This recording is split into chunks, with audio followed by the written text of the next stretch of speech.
Hello and welcome to the Federal. India's benchmark Sensex breached 60,000 mark for the first time on September 24 this year. The Sensex took 21 years to reach 30,000, but only 21 days to touch the 60,000 mark. Is this phenomena based on fundamentals? That's a question which is haunting many of us. The world is still in the grip of coronavirus. In the last 18 months, the virus has caused unprecedented chaos and destruction. World over, services and manufacturing is severely hit. People are still trying to balance between work and home. Production lines and supply chains are trying to revive gradually. Trade and economy are in doldrums. But the stock markets have defied all this. So in India, vaccination is slowly picking up, but the fear of third wave is still lurking around the corner. The Indian economy is likely to fare slightly better in the second quarter of this financial year, largely because of low base effect. The fiscal deficit in the first quarter was 8-year low, and it is expected to return to normal soon. Other major macro indicators are yet to recover. How does this explain the march of the Sensex? The Indian stock markets are on a high, largely because of huge inflows from foreign portfolio investments caused by printing of notes world over, especially the United States. Because of low yields in developed markets, the money has flown into Indian bourses. Within India, a record number of people have turned to stock markets and invested in mutual funds, which could be described as part of the domestic institutional investment. Out of the two engines fueling the markets, the fear is FPI would start slowing down because of the US government has announced its taper schedule. Of the estimated $120 billion new money printed by the US every year, nearly $15 to $20 billion are likely to be withdrawn from the market every month, beginning soon, probably November. This is likely to result in increased asset prices and higher bond yields, draining money out of the stock markets. India is now the 6th largest stock market in the world in terms of market capitalization, and there are worries that the bull run might have run its course. There are others who feel that India's story is still strong and the US taper effect may not have as much impact as it was in the past, and therefore the worries are misplaced. But everyone seemed to agree on one fact, that the market is headed for a correction.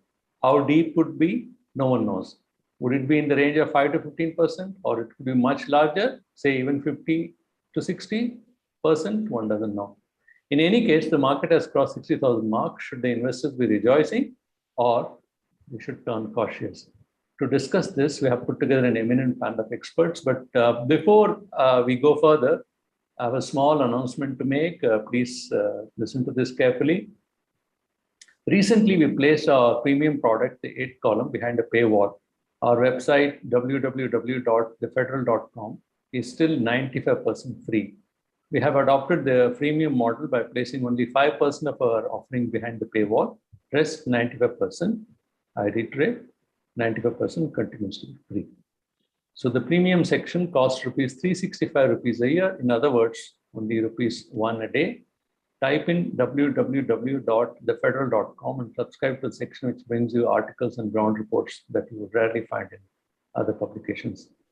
Now, coming back to the webinar, I welcome all the eminent panelists. I have with me Anand Srinivasan, founder and CEO of MoneyPage.com, Mr. Alagu Sundaram, founder and CEO, Algates Financial Services, Sudeep Nandi, quant, algorithmic trader and market analyst, and TK Arun, consulting editor, The Economic Times. Welcome, everybody. Each speaker will be given around 6 minutes to make the opening remarks. Actually, I'll be happy if you conclude earlier. If you want, I could give a signal around 4th minute. Subsequently, all the speakers make their point. After all of you make your points, the floor would be open for a discussion. Time permits, we would also allow live questions from audiences. I begin with Anand. Anand, what is likely to happen? What is your prognosis? See, this rally between 50,000 to 60,000 has largely come on back of retail money. Because if you look from April 1st of this month till now, on an average, 2.5 million accounts have been opened every month. And the previous year, about 1.5 million accounts every month. This is basically demat accounts. In the last 3 months, we have had 50,000 crores of inflows into equity mutual funds. So this rally is primarily driven by retail money. And why is retail doing it? Because all through last year, retail sold, that is equity funds. So people withdrew money from equity mutual funds. They withdrew money from stocks thinking that correction will come. Unfortunately or fortunately, the correction never came. And then they have reversed the trend and started to put money into this. There are other two reasons why this is happening. One, because banks are giving record low interest rates. The average yield is bank deposit gives you 5%. There's a 10% TDS. We don't know when the TDS will come, if it will come. So that's about 4.5% is what you actually get on hand. Though RBI may pat itself on the back by saying inflation is at 6% for the last few months, the reality on the ground is much worse. I can rattle off prices of various commodities, but on the field, it is more like what the WPA is indicating, about 10 to 11%. Gold has not had a great year compared to what it had before. So people are not making money on gold. People are not making money on bank deposits. People are not making money on real estate. They are basically trying to chase returns. And stock markets, most people don't understand what is a zero-sum game. Most people don't understand what they are getting into. But they are seeing that somebody is making money and the stocks are going to stratospheric levels. Unfortunately or fortunately, what happened is when the rally began to tire out, metals, there was a big inflation in metal prices thanks to China, US, and other things. The classic example is Tata Steel. Tata Steel in March of last year was 250 rupees. The total market cap of Tata Steel was less than the debt it had. But because steel prices went up from Q4 of last year Indian calendar, for 3 quarters in a row, Tata Steel has made 10,000 crores plus. That is far more than what Asian Paints, which is a darling of the market, has made for several years. So, which has allowed Tata Steel to deleverage, and that has shot up from 250 rupees to 1,300. Same is the case with SAIL, Jindal Steel and Power, JSW. You can name all the metal stocks, Hindalco, and all that. That supported the rally, and the markets have just gone berserk. The valuations look justified because what people say is the P/E ratio at 60,000 is definitely less than what it was at 50,000. The profits are inflated due to two reasons, like I told you. One is inflation in metal and cement prices.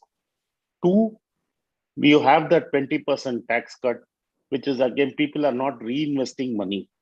Corporates are not reinvesting. Private investment is down. It is one of the engines of growth that is down. People are hoarding cash.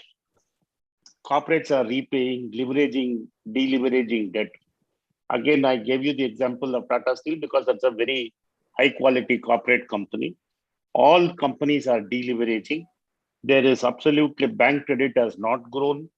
So all this is adding on to what is called corporate profits, and it looks very rosy.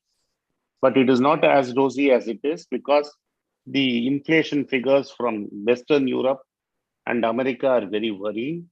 Germany has an inflation of 4.1%. And it is not like India where we can have a pliant Reserve Bank governor.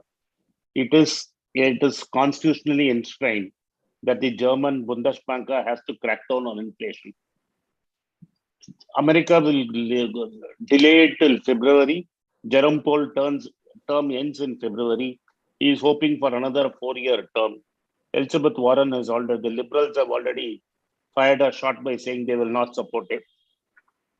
So he is playing a dangerous game in delaying the tapering to a point where he can say that it is not necessary. It reminds me of what Arthur Burns did as a Fed governor, Fed Reserve chief in the 70s, when he kept on saying inflation is transitionary. If you look at what Amazon is paying, that is, Amazon pays the lowest in America. They are now offering $16, $17 salary per hour. So the price rise has gone from consumer goods into consumer staples into wages in the American society. So you're definitely going to have a tightening of money. When tightening happens is when the bubble will burst. But nobody can get the timing right. That is my experience. Like Seth Klarman said, the end will come. We don't know when it will come. Thank you for the opportunity. Thank you. I'll come back to you. Mr. Nandi, nice to have you as a technical analyst and a quant trader. What's your short-term and medium-term outlook for the market? I will start with something different. That how did we reach 60K? Because that's where the seeds of the question lies. Where we go from here. Right. Now we reach 60K because obviously the corporates seem to be performing better. Their bottom lines are better. Their profits are better. But why? Now, how much of foreign liquidity also, if you can also add that? Yeah, I'm coming to that. The point is, July 1990, Sensex was something like 1,000 points. And by 2007, April, it was at 30,000 points. It took around 26 years to reach from 1,000 to 30,000. And from 2017 till just say 24th September this year, it has reached 60,000. It might look very rosy. But I want you to take to a particular month on the Indian economy, that is September 2019. And that's where I think everything starts. See, in September 2019, Sensex was at 37K. Okay. And the Indian economy was in a place arguably worse than it was during the 1991 crisis. The GDP for the September 2019 quarter had slipped down to 4.5%, which was the lowest since 2013. Demand and investment were at a 6-year low. Manufacturing at a 15-month low. Exports were deaccelerating. Banks were saddled with NPAs in a huge amount. Core sector companies had untenable debt. Now, remember, that was just a few months after the ILFS actually blew up, collapsed, and the shadow banks had begun to unravel. Now, this worsening macroeconomic situation made the FIIs withdrew money. In fact, if you look at 2019 data, July and August, FIIs were actually taking out money from the market, so they were net outflows. So in the middle of that, our Prime Minister, Mr. Narendra Modi, was supposed to hold 2 rounds of talks with the industry captains of America in the USA in the last part of September.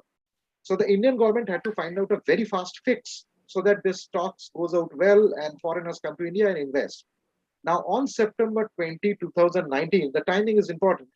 Less than 40 hours before Modi's Houston event, the government announced a massive tax rate cut, lowering the base corporate tax rate to 22% from 30%, and for new companies to 15% from 25% for new manufacturing companies.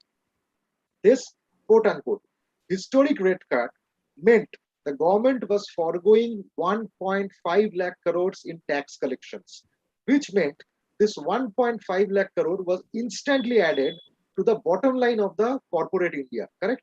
So that actually jumped up their profits. This is point one.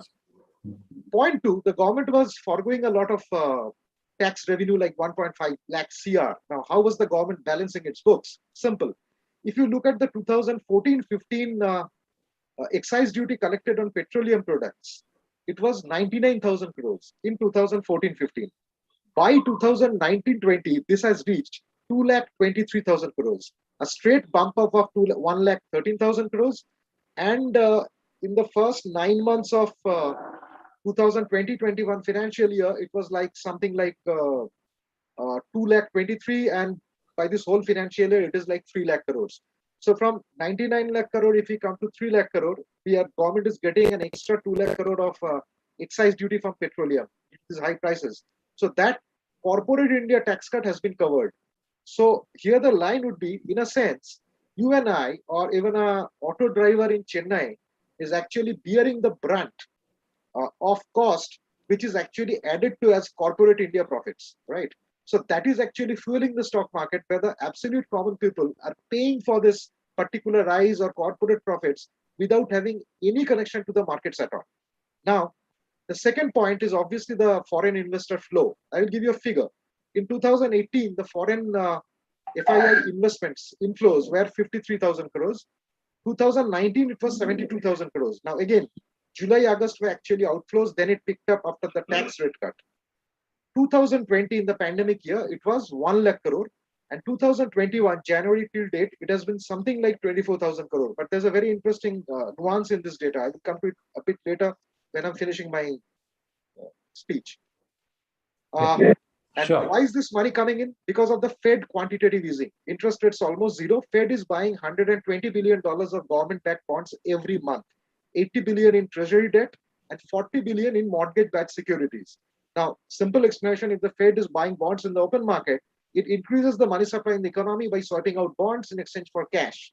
When this cash is coming to the US economy, as I said, interest rates close to zero, it is hovering around to the emerging markets as hot money, looking for returns. That is why we are getting this inflow continuously. Add to it the role of RBI. Since February 2020, the RBI has pumped in a lot of money into the financial system through various measures, some of which involve printing of money. By flooding the financial system with money, or what central banks call liquidity, the RBI has ensured that the interest rates in general stay very low on bank deposits. That's why Mr. Anand was saying that the actual return is actually 4.5%. Now, why is this interest rate kept low by the government of India? Number one, the government was facing trouble getting cash because the corporate tax collection was going down. So now the government can borrow at a lower interest rate. Number two, the interest rate for corporates on their outstanding loans come down. That again translates to the bottom line, thus the fueling of the stock market rally. And what the government expected was that lowering of the interest rate will entice people to borrow more and invest more in business. But what happened was something different. A fall in interest rates meant people were now looking for higher returns. This has led to many individuals buying stocks in the hope of a higher return, thus driving up the stock market to astonishingly high levels like 60,000 Nifty. I will give you a figure of the high number of Demat accounts which is being opened a bit later. As of now, again what Mr. Srinivasan said, in 2017, the total AUM, assets under management of mutual funds, was 20 lakh crore. In 2021, it's 35 lakh crore. Number of SIP accounts, systematic investment plans, as of now, is 4.32 crore. Monthly inflows into the SIPs every month in India as of now is 10,000 crore almost. 2017 on an average per month, this was 3600 crore. 2018, 5,600 crore, 2019, 7,700 crore, 2020, 8,300 crore, financial year 2021, 8,000 crore on an average per month. I will just give you the data of last 2 months. July 2021, the inflow into SIP was 9,600 crore. August 21, it was 9,900 crore. Now, if you see 10,000 crore inflow per month on a year, it is like 1,20,000 crore. Remember, in 2020, even after quantitative easing, the highest FII we got in India was 1 lakh crore. So it's basically the domestic individual investor, domestic investor who is driving this rally rather than the FIIs. Okay. Now the question is, what happens now? Yeah. Okay. One, So, do you want to continue, or should I go to the next one and come to you later? I can just, okay, I can continue later that what happens now. I can probably do that later, but Sure. this is broadly the cause. Sure. Thank you very much. Mr. Sundaram, what's your the way? How do you look at it? Yeah, they said market has run up a lot, but I personally feel there's little more steam which is left in the market, and I wouldn't be surprised if Sensex reaches maybe the 64K mark somewhere in the end of 2021 or early 2022. I mean, I wouldn't be surprised even if it touches 64K by that period, because still a lot of steam is left. And if you see any dip now, I would say it's a buying opportunity. Any dip of 5%, 6%, and long term, I'm very bullish on the Indian economy. And if you see, the top 20 firms in India have paid 47% higher advance tax. And I think generally metals, they have a very large cycle. Normally they have 2-year cycle or 3-year cycle, metals compared to other sectors. So I still feel there's a lot of rally, metals will rally further. And and automobiles also, though they've been very subdued for quite some time. I mean, the last 10 days or 15 days, automobile stocks have started moving up.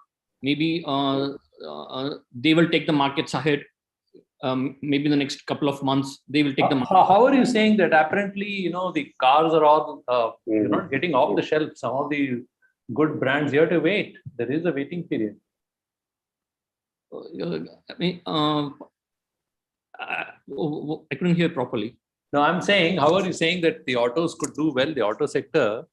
Actually, apparently, some of the auto, of course, leave alone what happened to General Motors and Ford. All I'm saying is other auto good brands are not available off the shelf. You have to wait. Yeah, but I think that will be overcome now. And see, Also, the chip problem. There are other problems. Semiconductor shortage. Yeah. Yeah, but then the stock prices they started moving. Be it M&M or be it Ashok Leyland. I feel I feel there'll be I mean the auto will continue to do well, start doing well. Maybe M&M started. Asian Motors also did well in the last 10-15 days. Maybe the two-wheeler and the four-wheeler segment and even the commercial vehicle space, they will start doing well. This is what I feel.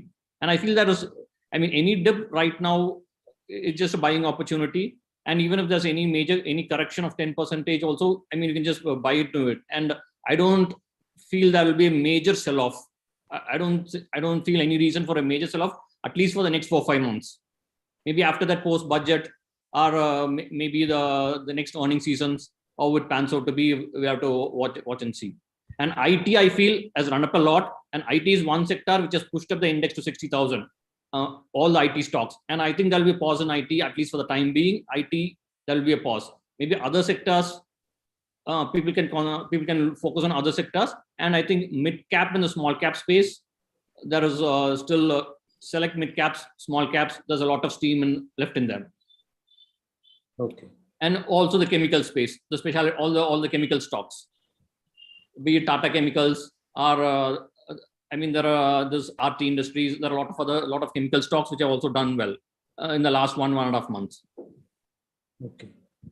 So you feel that there is still some juice left in the markets, and you know, these sectors could do well. Even about IT, why have you put IT on the pause? Is it because orders are going elsewhere, or big orders are not coming?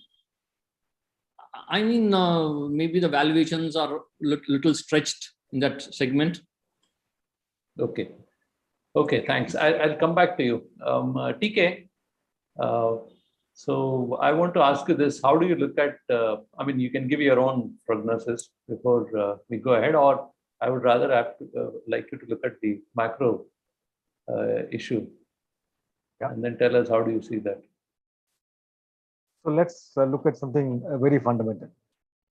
When economies were tanking because of the pandemic and the lockdown, stock markets were booming in India, much of the world. So the market rise was not caused by economic performance, by corporate profits or anything of the sort. It was basically driven by liquidity. Some $14 trillion worth of liquidity was created by central banks in the US, Japan, England, the European Central Bank.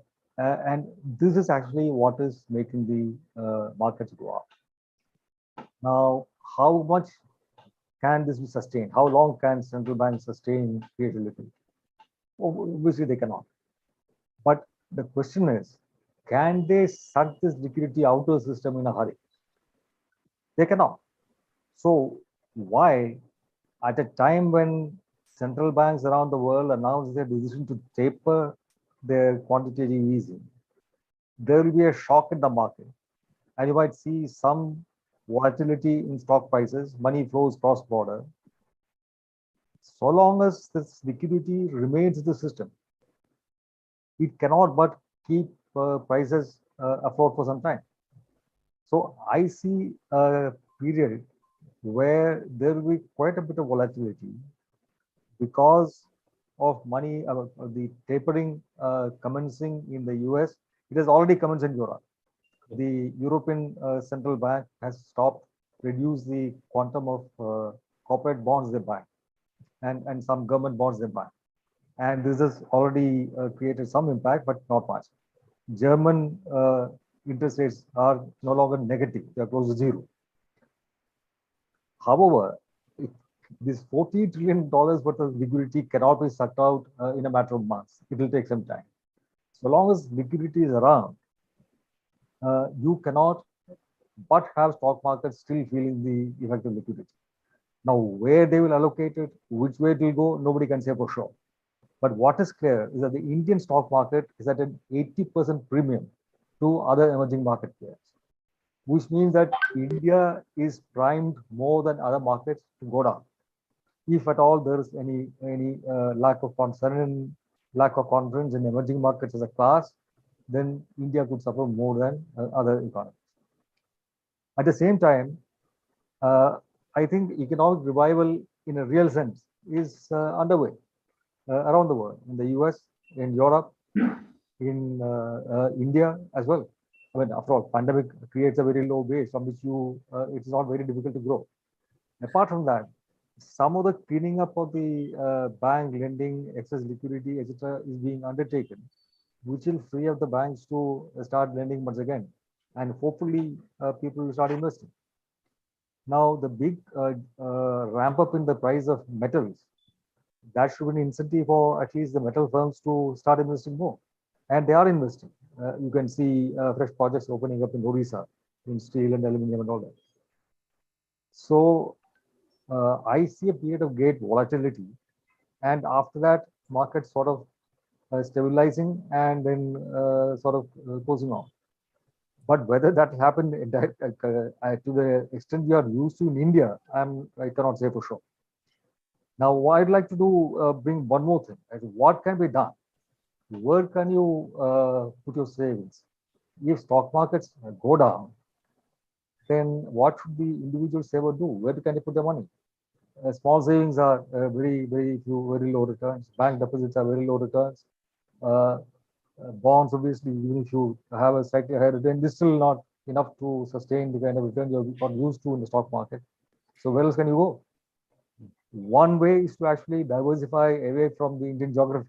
Perhaps you can put some of your savings in Europe, for example, or in some of the emerging markets.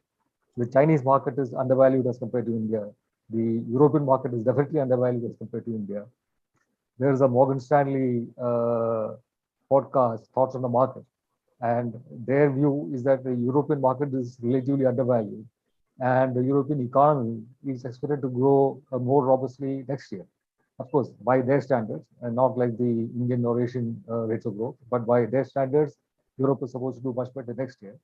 And so European stocks might do much better and possible. So geographical diversification is one option. But this is not an option available to every small investor, right? I mean, even if technically, legally, they are eligible to take out money up to $250,000 a year outside the economy. Not everybody knows how to do this. Not everybody has access to the funds that will do it for them. So I think the government should do something. And I think what the government can do is actually to come out with an inflation indexed bond, which they have tried once, but they did not offer protection on interest. They offered protection only on the capital.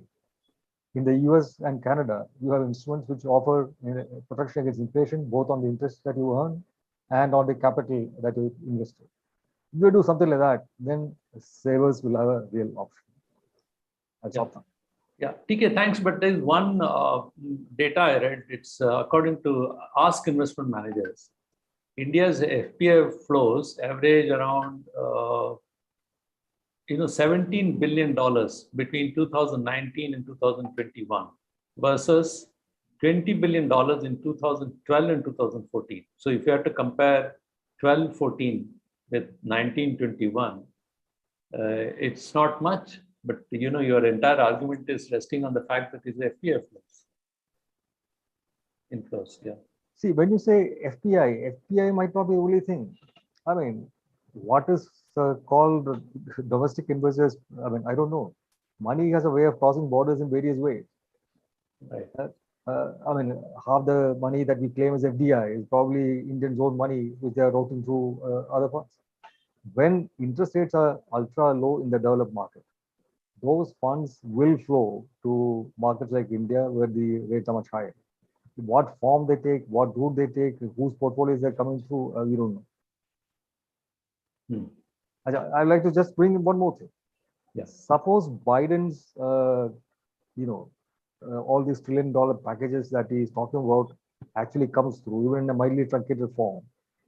That means there will be additional spending. If all of will not happen in the current year or the next year, it will be spread over a few years. But to the extent that the government, US government will be spending a lot of that money. It will draw in, crowd in further investment. So there will be more economic activity, momentum, and actually money coming into the market to offset some of the pullback by the US Fed and other central banks. Right. Thank you. So I'll now, Anand, I want to ask a question. You were saying that initially you're referring to, various impact it is going to have various asset classes. How do you see them? Because if the inflows are going to stop or reduce from FPI inflows, if they start reducing, it will certainly have an impact on the dollar and therefore rupee. Yes, you see what is happening to Pakistan and Sri Lanka. If you see what is happening to Pakistan and Sri Lanka in the last 3 months, it is because of our 25-year liberalization policy that we have sold assets and collected dollars and kept about $600 billion, which you are able to, which will help you somewhat this time. But what is happening in Sri Lanka today, what is happening in Pakistan today is also going to happen to you because you are going to compete with them for your merchandise exports. The rupee cannot be at 72 and Pakistan cannot be at 200 rupees. Sri Lanka is already at 200 rupees to a dollar. So Bangladesh will decline, Vietnam will decline, the dong will decline. And if the oil futures come true and you are going at 90, you are now at $78 a barrel. And they have not, petrol prices have not yet caught up with 78. If it goes to $90 a barrel, you are looking at petrol at 125 rupees a liter and diesel at 125 rupees a liter. I think it was the Venerable T.N. Nayanan who used the word in Business Standard first, a K-shaped recovery. So what you are watching, like the other gentleman from Calcutta said, is a K-shaped recovery, a massive transfer of wealth from the lower middle class and the poor to the extremely wealthy people like me. I am paying 20% taxes. I am not working. I have already made all my investments. I am making money. The guy who's driving an auto, the guy who's driving the Ola cab is making sure I'm wealthy. And this will not last because you are like the emerging Roy. Ratin Roy tweets as emerging Roy. He says, no, you are going to become like Brazil or South Africa. And that's where you're heading. If you look at any of the pink papers today, they are flooded with advertisements of people selling gold loans. I am an investor in Manappuram, Muthoot, and all these companies for many years. They are recovering gold faster than the amount of gold that is being pledged. And now it is not me, Anand Srinivasan, who is pledging gold in Manappuram. It is my servant or my driver who is pledging gold in Manappuram. And that gold is being transferred to people like me. Who is buying the gold in auction? The jeweler is buying and I am buying from the jeweler. If you have looked at the September figure. Yeah, but I see a contradiction. This September figure shows, gold imports. Gold import is very high. Yeah, so people don't trust them. Why are people buying gold? Forget all this Indian traditional thing. People buy gold because they don't trust your currency. If the currency is not protecting its value, people buy gold. I have a bill which my father bought. The oldest bill I have is when I was 4 years old. Gold was bought at 27 rupees a gram at those days in 1972. At 27 rupees a gram, we are now talking nearly 200 times more than that. That is the kind of currency all governments have printed. The Americans have printed slightly less than us. So this is an absolute game of liquidity. And in India, like the gentleman from Calcutta put it out, which I have argued in Tamil television for many years now, is an absolute transfer of wealth from those who don't have anything to people who already have a lot of things. Everything in India has become a duopoly today. You have only Reliance and Airtel who are going to run. If Kumar Mangalam Birla is throwing in the towel in Idea, if the grandson of G.D. Birla is throwing in the towel and saying, boss, you keep this company of mine, and then what are you talking? SpiceJet is going to go down under. If Tatas get Air India, then you are going to have Indigo and Air India dominating the airline industry. If you have looked at the other gentleman talked about numbers, today's Business Standard numbers were there on Maruti. Maruti sales are down 50% compared to the pandemic year, not to 2019. You are comparing to 2020, it is 50% down, 46% down to be precise. Hyundai sales are 23% down. Mahindra and Mahindra sales are down. The only two companies that have done well are Tata Motors and Toyota. Honda is going down. Honda has already shut one factory. So it's not going to, Honda is not going to sustain by selling 6,000, 7,000 cars in India. So you are going to have a case, the next guy to close is going to be Honda. It may be 2 years down the line.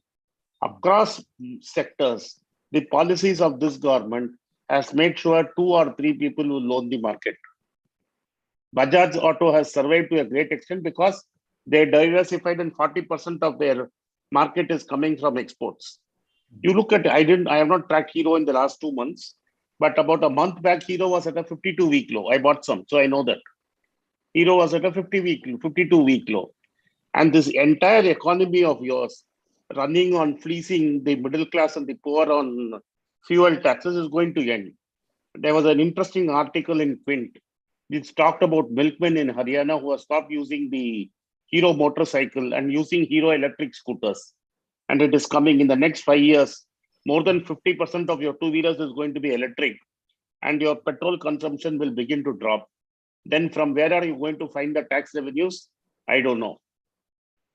Yeah, but there are some issues which you can even look at it currently. For instance, the current account is currently under control. But if you're saying there's going to be pressure on rupees, certainly it will happen. Yeah, definitely. This current account was controlled. Wait, Yeah. there are 2 methods why current account is in control. Like China exported its way and brought current account in control. Here you are selling your assets, boss. I'm selling my family silver, and why are you saying current account is surplus? You are running like a Russian, if you remember in the time of Yeltsin and immediately after Yeltsin, the oligarchy in Russia, you are taking words out of my mouth. You are running a fire sale here and you look at PG Invit, which is the power grid investment trust. You are allowing your foreigners to come and buy your companies. Almost DHFL went to Oaktree management till some scheme was found out so that Ambani's brother-in-law could get hold of that company. See, what I'm trying to tell you is you are driving in such a way, you are not earning dollars by selling. Infosys is not bringing the dollars. TCS is not bringing the dollars. You are selling family silver to get dollars. And the dollars can go back anytime. If I take out the FPI and FDI, the distinction is gone anymore. So if I take out the FPI and FDI money, where is the dollar? Where is your surplus, current account surplus? Once the liquidity tap is over, all that FPI, FDI money will not come. So if I have 3 columns in that current account which you are talking about, one is transfer of money from people living abroad to India. 1, 2 is selling of FPI and FPI, Yeah. and third is Sure. FDI. Sure. Anand, I'll come back to you. I have another guest who's joined slightly late, Mr. Santosh Meena. He's head of research, Swastika Investmart Limited. Mr. Meena, welcome. Please give your views on the subject.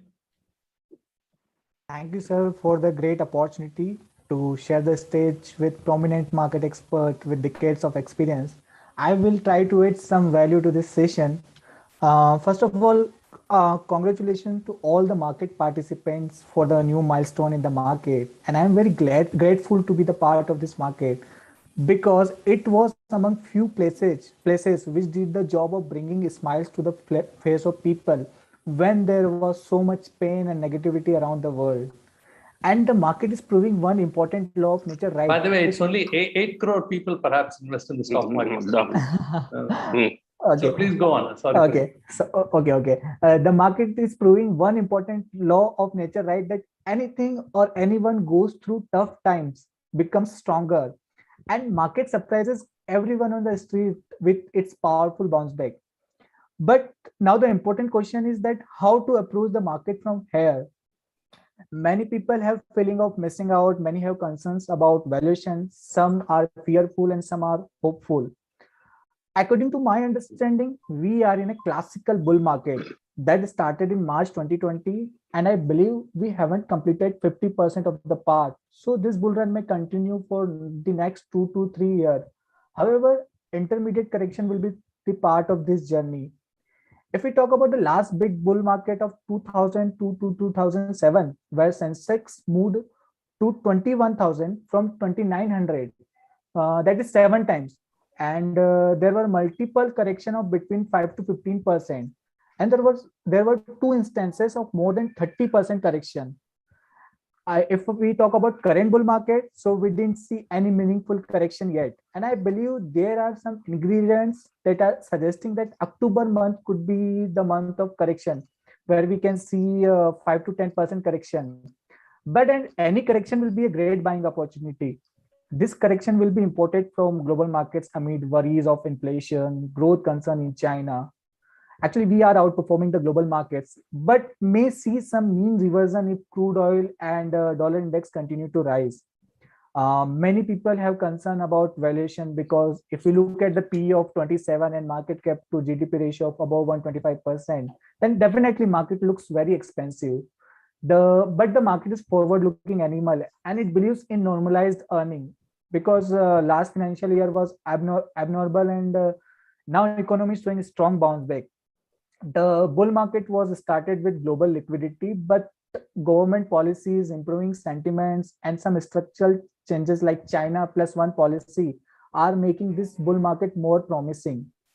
The corporate earnings were not encouraging for a decade, and there are significant changes are visible in corporates in last 2 years.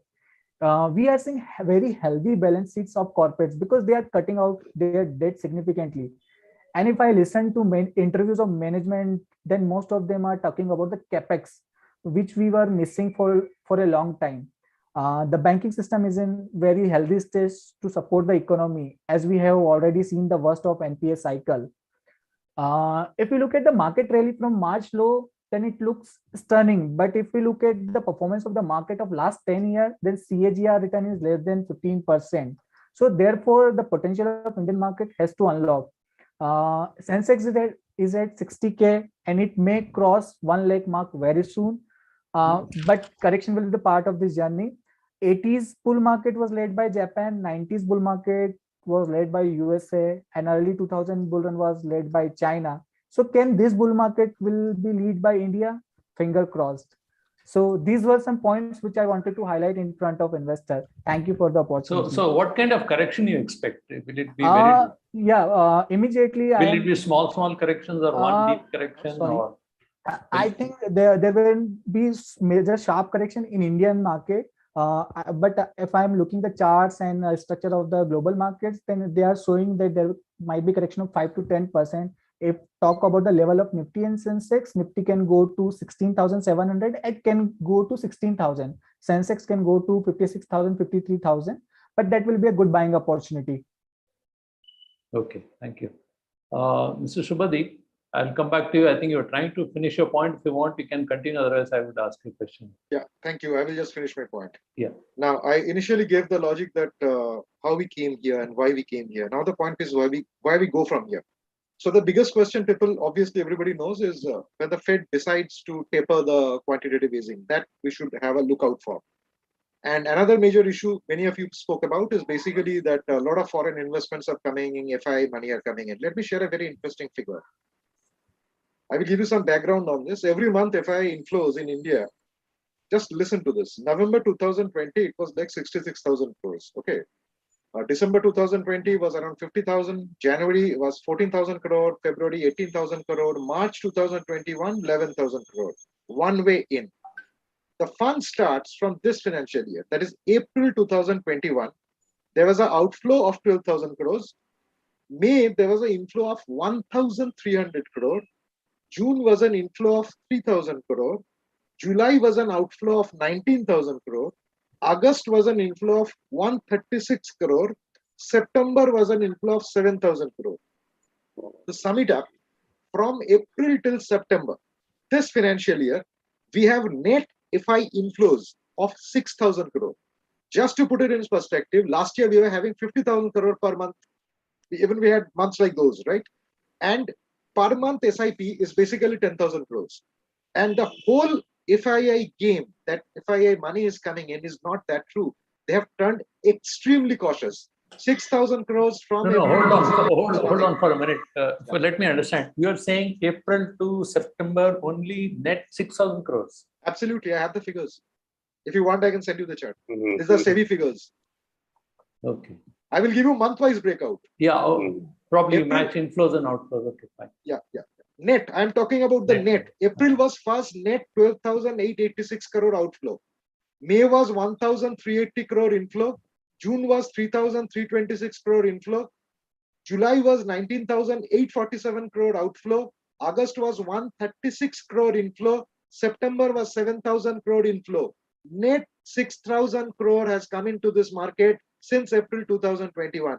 FIIs are not investing in that speed. They have grown extremely cautious even before the Fed announced it will taper. Is it because the Indian markets are at a higher price? Now let us come to another point. Yes. If you see the That's- P ratios as of now, it's Right. somewhere around 28. Now, till March 2021, P ratios actually reached 40, right? If you look at P ratios trajectory over the years, from 2012, the P ratios have been on an upward trajectory continuously. In 2012, this was probably around 12, 13. It has been continuously going up. What this says is, and we are growing comfortable with this P ratio, what this says is, with every passing year, the stock market prices of the stocks are continuously discounting more and more future income. A simple explanation is of a P ratio, which I think if the P ratio is 26, that means the price I'm paying for a stock from sheer EPS, earning per share, it will take the company 26 years to bring back the price of that share. So with each of every passing year, if you are going comfortable with the more higher P ratio, we are discounting more and more future income. That is, the future will get rosy and rosier. Is it possible? If I go back to the previous story of mine, that where there was a huge fuel tax which was being pulled from one side, given to the corporates to support their profitability. Now, all these corporates are making their profits in India, right? The end consumer is ultimately the person who is paying that fuel tax. So if the disposable income in his hand is getting lower due to paying a higher percentage of fuel tax, then ultimately he will not be an end user of the corporate's products. So the profits which you see on corporates in 2021, I don't think it is sustainable with these fuel prices and this fuel tax. At one point, this dichotomy will break, number one. Now, how is this still going up? If I go back, somebody told this figure, Indian investors in financial year 21 opened a record 14.2 million demat accounts, which is 1.4 crore. Just to give a base, the previous financial year, it was 4.9 million. 4.9 to 14.2. It is something like what? 300% or something. Yeah. If I take an average of the last 3 fiscal years before 2021, it's 4.3 million per year. So this huge amount of people who are coming to the market, they are looking for returns because the return is not offered by the banks or the small savings or any government scheme. So when they're coming into the markets, what's happening is, what I will see in the markets now, a company like Zomato coming out with astronomical valuations. Companies are, promoters are selling the shares in the market and pairing of debt. So these new entrants are basically fueling the survival of corporate India, which was as such burdened with NPAs.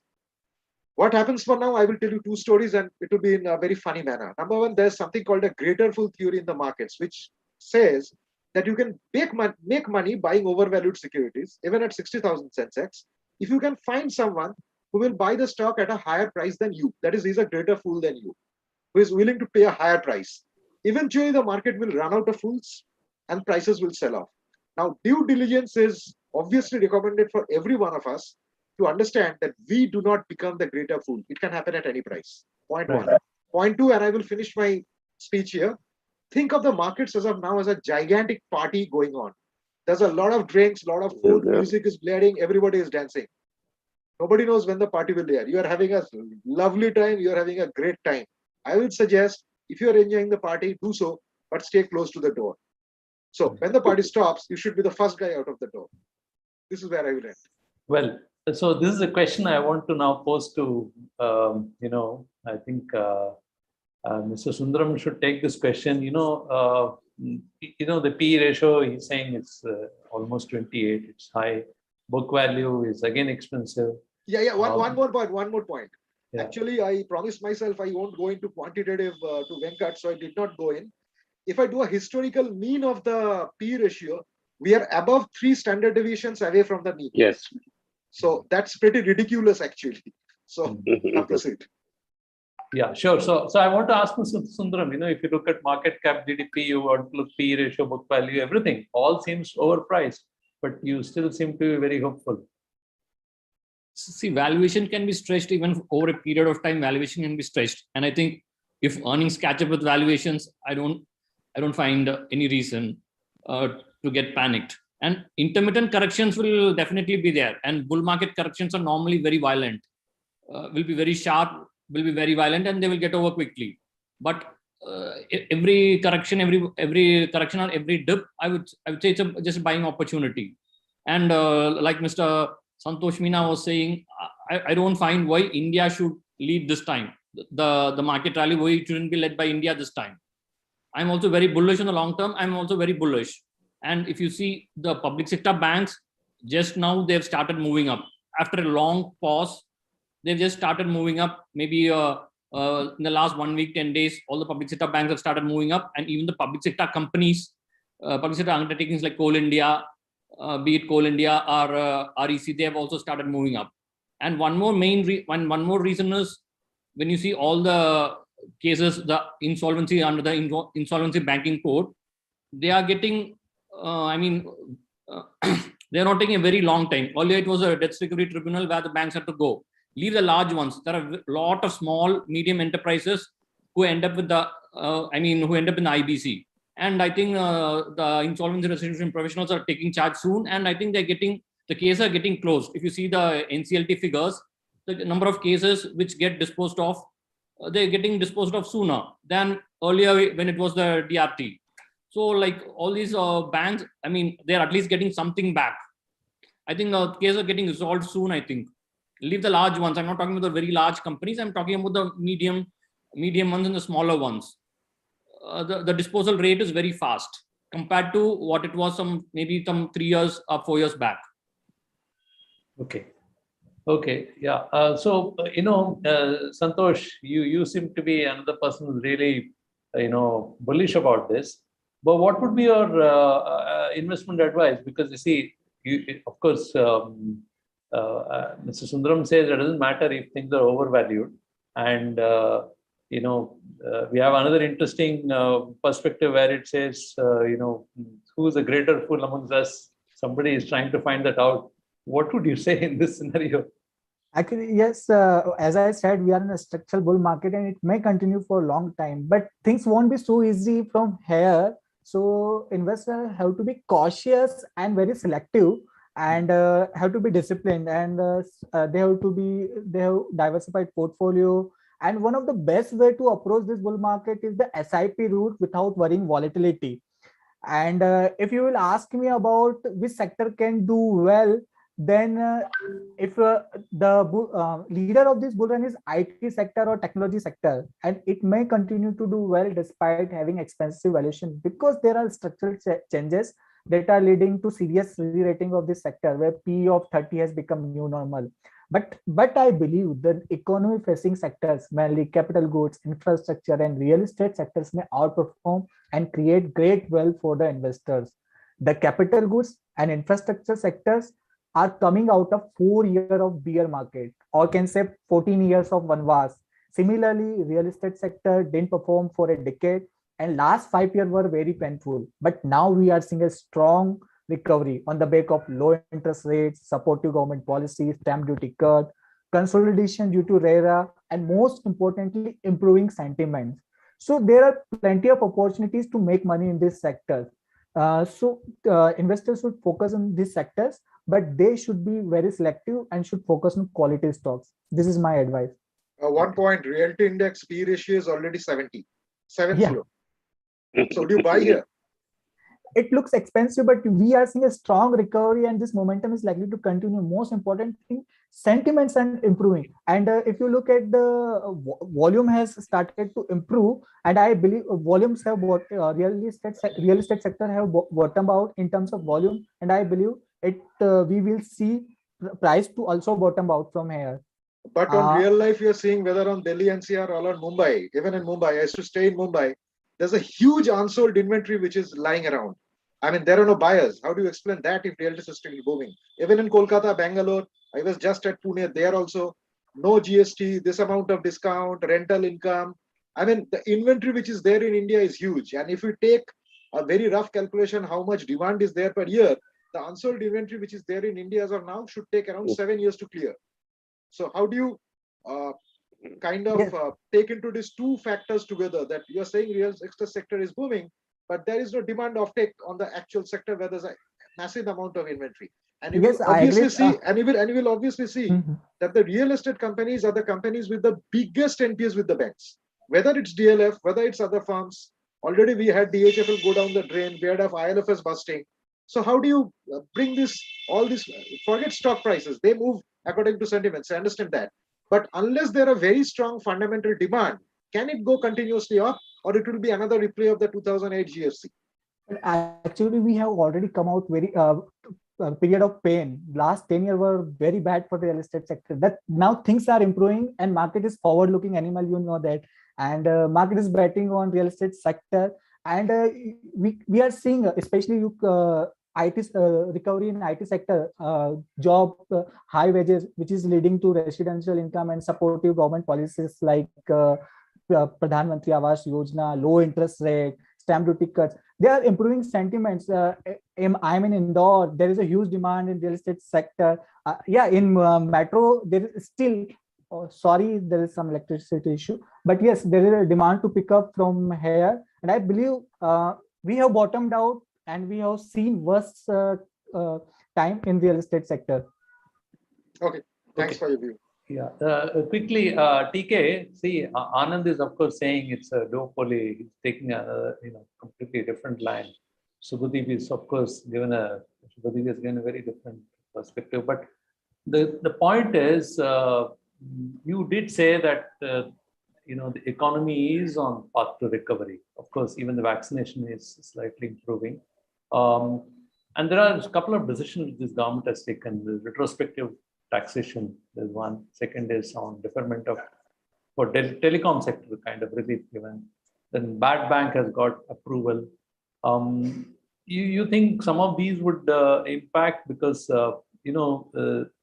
most people here seem to agree that it's not so much FPI, it's internal management of economy. So, I mean, that doesn't change the fact that it is just money coming in. It is not driven by the performance of these companies right now, right? Their valuations are overstretched. However, one reason the valuation seems overstretched is also that earnings are pretty low, have been pretty low for the last few years, and the economy has been doing very badly. The economy has been shrinking even before the pandemic, and things can only improve because we were really doing very badly. However, there are certain things which are structurally changing in India and which could take a very positive turn. For the first time, we have electric lines, power lines going to practically all villages. Whether we are able to supply power to these villages or not is a different matter. But potentially, you could supply power to villages throughout the day. And that is very important for agro-processing industry to take place in the rural areas. The reason why Gujarat rural areas are prosperous is that they have power supply during the daytime to the hinterland in Gujarat, which means when a cotton farmer sells his cotton to the local ginner, the ginner is doing that initial processing of the raw produce right there in the village. And the farmer knows what price the ginner gets for selling his bales of seed removed cotton forward to large traders. He is able to get a better value or the value added because there is forward visibility right there. This will happen to food processed in the Indian rural areas if you are able to actually fix our power sector. Now, there is a whole lot of potential that has been built up by creating this extensive power distribution network. And now, finally, we are moving to a situation where the government is talking about prepaid meters and getting people to actually pay for the power they consume. I think if the government fixes the power sector, many things will change dramatically for the better. Now, and another thing to note about all this, while there is inflation around the world, this is actually supply constrained inflation. It is not the case that is excess demand, and that is what is actually pushing up the inflation. Government support has helped people survive. I mean, it's not, of course, they have gone beyond a little bit of surviving to put money into the stock market and buy a few other things. But basically, this is not excess demand that is driving the prices. There is a gas price is high because there have been outages in 2 plants in the US. And it was a very cold winter last year and very hot summer this year. So excessive use of gas for heating and cooling. So the reserves are down, and so therefore gas prices are up. There are shipping constraints. Ships are being decommissioned; they are not fully back in line. There are asymmetries in shipping line because of different pace of recovery from the pandemic. But these are all actually temporary kind of disruptions, which will be overcome soon. So within about 6 months, 7, 8 months, if the pandemic is contained, then I think the supply problems are sorted out and things will be more on their own key. So while the inflation that is caused by supply disruptions do matter, they are not of the same order as the excess demand driven inflation. When we talk about Volcker killing inflation by raising interest rates mercilessly in the 80s, that was actually killing the excess demand driven inflation. You can't kill supply disruption induced inflation by raising rates. That would be stupid. You actually have to allow some of that cost push inflation to feed through the system. So to allow the demand and supply to adjust in the economy, which is what we have been doing so far. So I don't think that has been purely experience on the part of Jerome Powell in holding his hand and raising rates, because there is a reason to believe some of this is actually supply constraint. Even when it comes to wages, people are reluctant to start working for fear of COVID, or because there is no childcare and children are not in school, they are unable to leave home and start working, which has caused wages to go up. So some of these cost push the migrant labor from Bihar haven't actually come back, return, but they will. I mean, how long can they sustain? Because wage differences were high. Yeah. So I think we should not overestimate the problem, nor underestimate the potential. I think things will recover and things will be much better. But there will be volatility when policies reverse or start to change course in the US, Europe, and England, Japan. But the liquidity cannot be sucked back out of the system in a hurry. That will take time. And that will cause stock prices to still be high around the world. And that will be helpful for India to start real capital formation on a much larger scale than we have been in the past 5-6 years. Yeah, thank you, TK. I think you have, I would request all of you, I think time is running out. We didn't realize it has been such a fantastic discussion, but quickly, each one of you, we shouldn't forget the retail investor, who's basically the backbone, and he believes in this stock market, and some of them would be finding some ways of dealing with this. Either way, it's how should they deal in a market like this? If each one of you could give a line each. I'll start with Shubhajit. If you are a retail investor, you should have a very good idea that what kind of returns you want from the market. Don't be greedy. If you have invested 100 rupees, you are getting 125 in 3 months. That's 25% return in 3 months, which is 100% per year. So whatever you invest, whenever you are getting profits, take the profits back from the markets and be very ready with your stock with a stop loss. That is, if you are bought at 100, keep a psychological stop loss that maybe 90 rupees is the level. If it breaks, I will get out.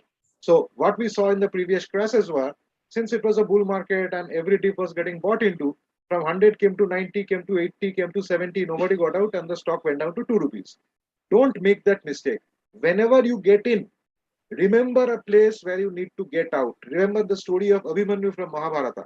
He knew how to get in. He did not know how to get out, hence he died. So when you are investing something in the markets, you're looking for profits. But be also psychologically ready to understand that there can be a loss and at what pain point, what is your threshold where you need to get out. You can pick that pain point on a particular stock price. You can pick that pain point on your portfolio. Say you have invested 10 lakhs, now the valuation is 20. Markets have been great. You fix a pain point, okay, 18 lakhs, portfolio heat. So if my 20 lakhs come to 18 lakhs, I will get out of the market no matter what. Write it down, keep it on your table, keep it behind your computer, keep it anywhere, keep it in your wallet. And this is the sole method for survival of retail investor in the market. 100 years of market crashes have taught us this. Don't keep holding those stocks when they start falling. Right. And as I said, as long as the party is going, stay in the party, enjoy the party. But when the music stops, be ready to get out. Right. Thanks. Anand? See, I would like to remember, caution the great bulls, retail bulls. There are two markets. I'm sure Subhajit knows that.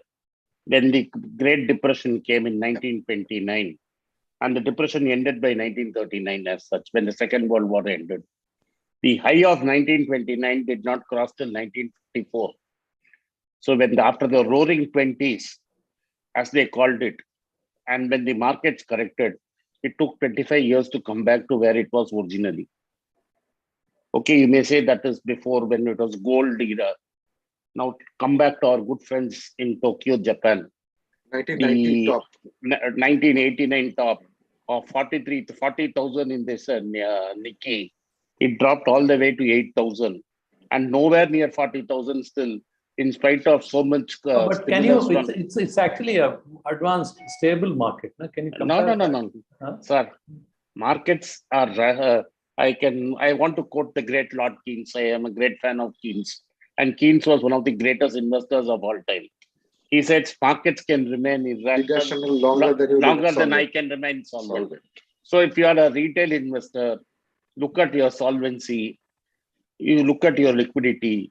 If you can take the losses, sit tight. If you are too emotionally attached to the market, get out like what Sudeep says. I have not seen my portfolio screen for 1.5 years because I know this is unreal. But you know which asset class you would go, everything is down. So what I do right now, I'm buying. I told you this, Srini, when I met you also last year. I told you buy bonds. Tata Motors is at 9.5%, 10%. I rather lend money to Ratan Tata and get 10% from him, or lend money to Kumar Mangalam Birla and get 10% from him, which is available in the market. And I could have lent to Hinduja's IndusInd Bank and got 16% from Hinduja's for IndusInd Bank. About 2 months back, now its price has normalized to 103. Or I can lend to Ashok Leyland and get 9.5%, 10%. I rather take that 10%, 9.5% from these blue chip corporates rather than hope that this market does not fall. So for the last 18 months, my money has gone into bonds, high quality corporate bonds, because I don't think Ratan Tata is going bankrupt, and it has gone into ITC. I am not a SEBI registered advisor, but I have bought a lot of ITC. I should thank the government and Honorable Finance Minister for selling so much ITC that I tanked up enough ITC, which I will want for my lifetime. Similarly, the Power Grid Investment Trust offers 8.5% return on a year at this price of 190. I'm willing to take that. So I am looking at returns between 8.5 to 9.5%. I'm satisfied with that, with moderate risks. My advice, if you cannot take the volatility, don't come anywhere near the market, because if you are unlucky, you can go back all the way to March 2020 and you will wait there for a long time. I am not saying it will happen, but Lord Keynes knew 1 or 2 things about the market when he said that. So this market is being irrational. And like, again, I'll end with a quote of Lord Keynes again. When the facts change, I change my mind. The facts have not changed. Right. Okay, Mr. Sundaram, very, you really have to defend this. Yeah, I would suggest If you're a trader, yes, you need to take the tension. If you're an investor, then no need to panic. There's a difference between a trader and an investor. As an investor, you need not panic and you need not worry. And the best way is to be a systematic investment plan and always stick to the market leaders. Whichever sector you enter in, stick to the market leaders. Don't go for the second rung or third rung stocks. Stick to the market leaders and don't be fully invested. Have some money when there's a violent correction or something. Have some money so that you can buy more. This is my suggestion.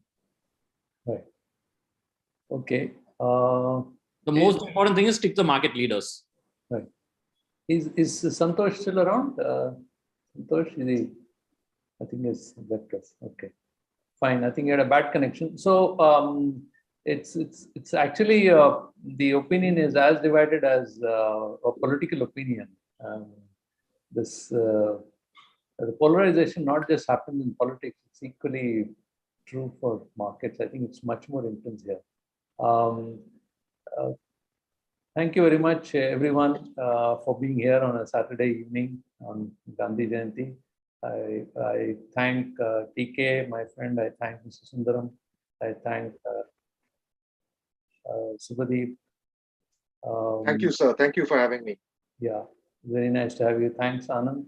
Thanks for having me, sir. Yeah, and it's been a very informative debate. I think we should meet again. I hope the viewers would have immensely benefited from all this comments. Yes, I enjoyed it a lot. Yeah, and I hope they'll be better prepared to face the volatility in the process. Right. I hope so. Thank you very much. Before I go, just one again, I want to make this announcement before I sign off. Please log into www.thefederal.com and subscribe the 8th column. Thank you very much. Thank you. Thank you. Yeah. Thank you.